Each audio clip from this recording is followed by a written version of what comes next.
Hello friends, in this video I will show you how you can remove this fuel rail on Mercedes.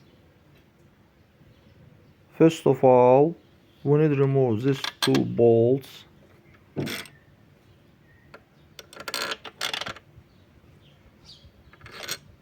and easily remove our fuel rail.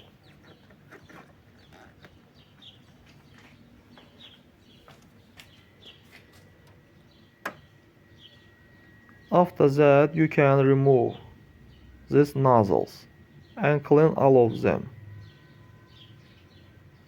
We do it in another video.